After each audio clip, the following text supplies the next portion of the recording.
النبي الكريم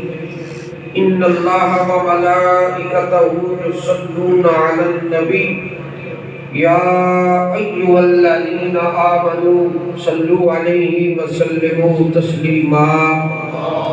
اللهم صل على سيدنا ومولانا محمد وعلى آل سيدنا ومولانا محمد وبارك وسلم وصل عليه۔ حمد و صلات کے بعد لکھوں کہائشتوں کے لائق حضرات علماء کرام، بالخصوص عزیزم حضرت علامہ مولانا قاری عظمت علی چشتی صاحب، جن کو اللہ تعالیٰ نے ایک خاص اپنا کرم اور فضل فرماتے ہوئے پہلے ہی سے انسان کے سر پر اللہ نے عزت کا تاج سجایا ہوا ہے۔ وَلَقَدْ كَرَّمْنَا بَنِي آدم کہ آدم کے سر پر پہلے ہی سے اللہ نے عزت کا تاج رکھ دیا ہے،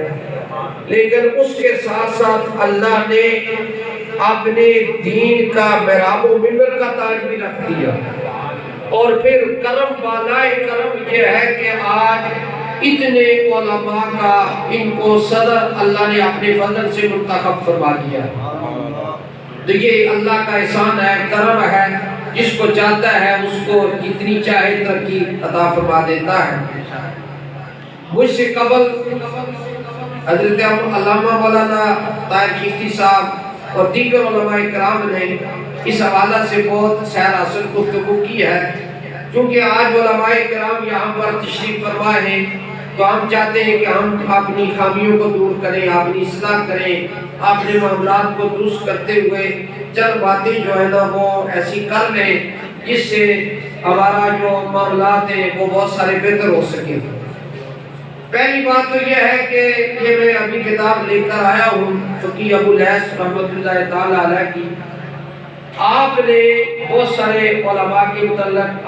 حوالہ جات سے گفتگو کی ہے ان کو سنوارنے کے لیے، ان کے معاملات کو سیدھا کرنے کے لیے۔ اس میں سر فہرست کو جو بات لائے ہیں وہ یہ ہے کہ علماء جو ہیں یہ انبیاء اور رسولوں کے امین ہیں۔ اب یہ اتنا بڑا رتبہ ہے، مقام ہے، عزت ہے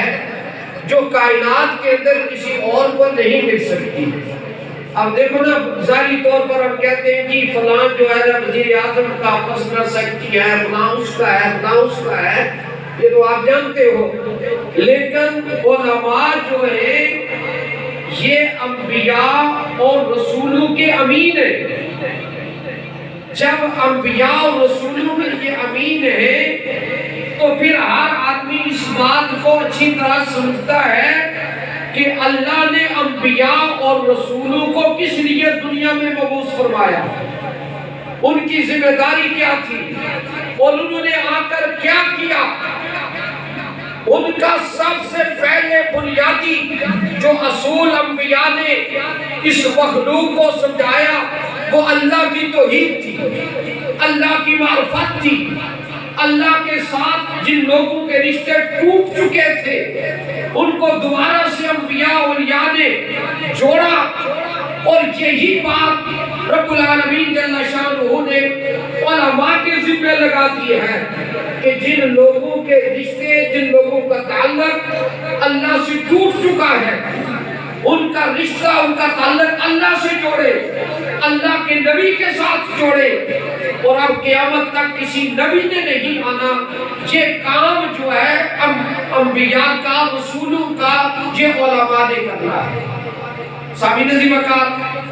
پھر آگے وہ لکھتے ہیں کہ جب یہ انبیاء اور رسولوں کے امین ٹھہرے تو ان کو امراء اور سلاطین سے میل جول پیدا نہیں کرنا چاہیے۔ یہ بات بھی آج ذہن نشین کر لیں، محراب و منبر کے مالک جن کو اللہ نے محراب و منبر عطا فرمایا ہے،